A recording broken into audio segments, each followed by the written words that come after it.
starting to believe that being unalived by your racial preference after you've disrespectfully placed them high up on the totem pole has got to be some form of ancestral poetic justice. Scrolling on TikTok and I stop at BK page because he's talking about some man named Telvin Osborne. I have no idea who the fuck that is. Apparently, it's this black man who was shot and killed by his white wife in his home, and his brother is on Facebook upset with black people because he feels like we're not riding hard enough for him in his situation. And to be honest with you, I do not give a fuck. I don't care about that man passing away because the same man who died by his preference was the same man that got up on the internet and said he would rather fuck a dog than fuck a black woman. And then to put the icing on top of the cake, he said that the dog would have to be white just to be sure. Like, what? Like, how you expect us to want to fucking help and get justice for somebody that was disrespecting us so publicly? Like, the fuck that got to do with us? Go ask your preferred for assistance. I'm pretty sure they'd love to help. I sleep very well. And I hope you guys don't come for us, because we don't feel anything. But I think about that white dog. Yeah, he said it. He would even mess with a black dog. He'd have a white one. Yeah, be careful what you say out your mouth, because it just might come true. Yeah. Don't come for us. We standing down. Ain't nobody about to go for that. Ain't nobody gonna let that just ride. No, he said what he said. Stand on it. You know? Now, you're gonna have to fly with the white wings. Woo! Keeping it real. This is what y'all want. And yeah, continue doing what you do. Because it's going to get worse. These heifers are showing y'all. Come on, black men. You better stand up. For real. I'm just keeping it real.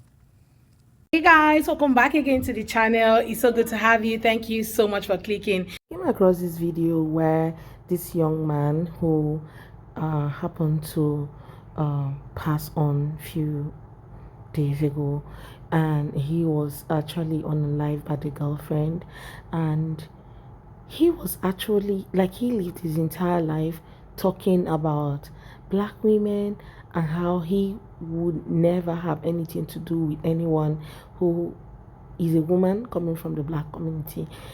So now that his girlfriend has unalived him, his people are expecting the black community to come stand up for him, speak out for him and all of that. This is what he caused from himself, because while he was here, he didn't have time to really embrace his own people or support his own people. He was always against his own people. Anyway, guys, I've gathered some stitches from different creators who said something about this and asking the black community to step down. Let's just go watch these videos, then we come back and talk more. Let me know what your thoughts are in the comments, and please do well to subscribe to my channel. Let's go watch the video, and credit to all creators on this video. Some of y'all about to be real mad at what I'm about to say. Actually, a lot of my supporters are black women, so y'all probably gonna appreciate what I'm about to say.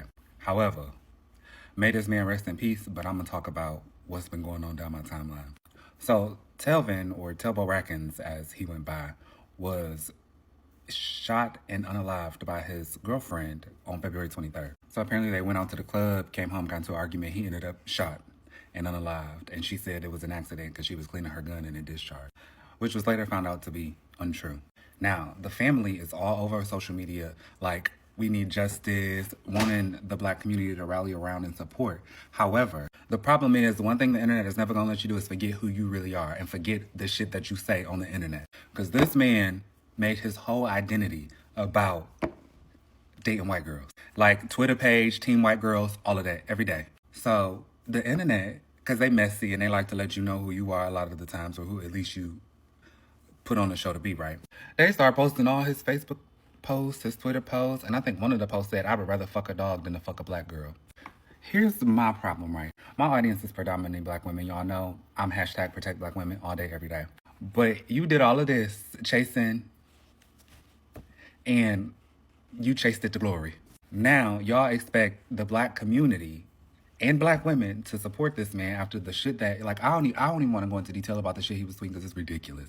And it's like the family like, oh, y'all in the comments being negative, yada, yada, yada. Nobody's being negative. They just letting you know that we ain't here for it. It's crazy because this is not the first instance of this that we've saw. Because remember, the white girl stabbed that African boy. The OnlyFans girl stabbed that African boy, her boyfriend. And his family wanted us to rally too because she was out at the bar the next night with a diddy. Same thing happened with him. He disgraced black women all down the timeline, and the internet didn't let them forget who the fuck he was. Now, let's be very clear, because they do that, and it puzzles me because black men who try to disparage and disgrace black women on the internet especially have black moms, sisters, cousins, grandmas, aunties. Like, the list could go on and on. So you seeing all of that, so is that what you really think about your mama? And I'm gonna go on record and say this, and I don't give a fuck who don't like it. We on Team D rally for black women, and anybody who disrespects black women, may they rest where they lay, okay? Because when he was praising white women, ain't nobody stepped in and say, sir, you wrong. None of the family, nothing. Nobody was commenting. But not that one of them took him to glory, y'all confused as to why. We like, The black community has to stop being these backup plans for motherfuckers who put those others on a pedestal while trying to demean or belittle us. That man told us exactly where he stood in life. And in death, we are respecting his wishes. Call them white bitches you was praising. I feel like the ancestors are probably just getting fed up of fighting and dying for a cause that they're realizing that no one is grateful for, or there's a group of people that's just not grateful for what they did for them to be where they are today. Because what happened with that guy that died recently and his tweets getting exposed and stuff is just another example, but there's so much more that had followed the same sort of trend. I remember after COVID, or during COVID, there was this guy and he had a Facebook post where he had claimed or put up his love for, and even he went on like a whole rant. It was a long Facebook post that he made talking about how he loves the police officers, and it was just really bad timing because I think George Floyd death had just happened, and it was just like, why do you need to post anything? Why do you need to do that? And then like a little while later, he was at a gas station, I believe, part in a fight, and the police came and they thought that he was the one that was wronged, and they killed him. And there is so much other stories like that happen, and I feel like going forward we really need to check people's footprints before we care about them, especially if they seem a bit sus.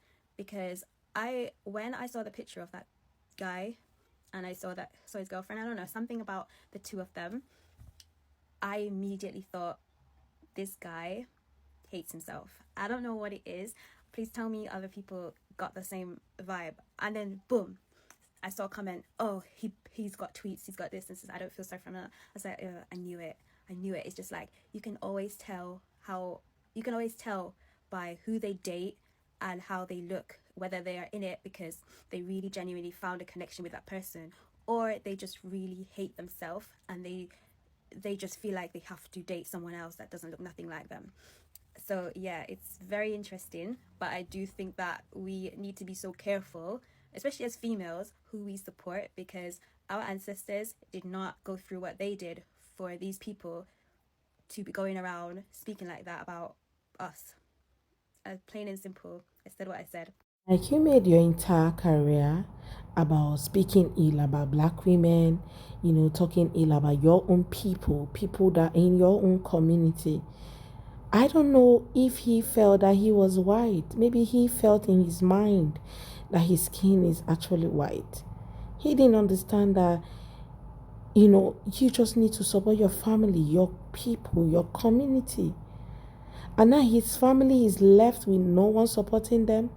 No one is coming out to speak for them because of the things that he has done while he was here. The things that he has spoken while he was here.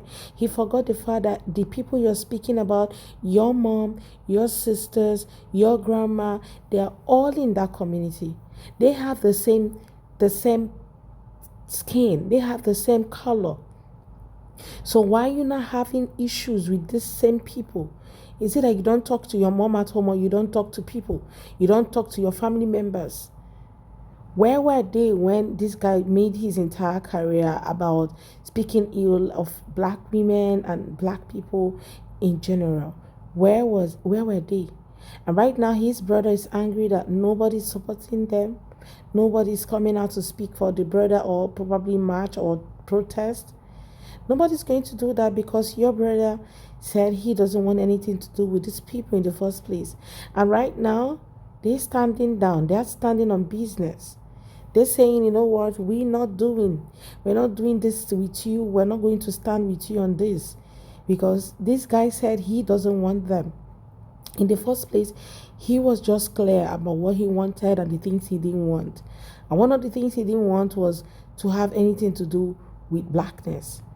And now that he is no more, I don't think anybody is also ready to have anything to do with him, because while he was here, he made it very clear.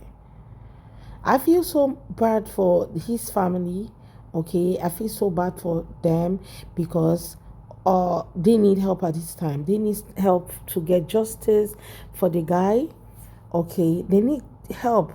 But now, because of what the guy has done prior to his demise, nobody's ready to help. Nobody's ready to assist him. I feel so sad for them, but I don't know. It is what it is. I really feel so sad for him, because if he never did that, I trust the black community would have just stood up for him, make videos, talk about it and all that. But you guys, let me know what your thoughts are. Like, let's have that conversation. What's your thought about Telvin Osborne? Let me know in the comments what you think about him and the thing that's befalling him and his family currently. Let me know what you think in the comments, and please do well to subscribe to my channel if you haven't already. Don't forget to give this video a thumbs up. See you guys on my next video. Bye guys.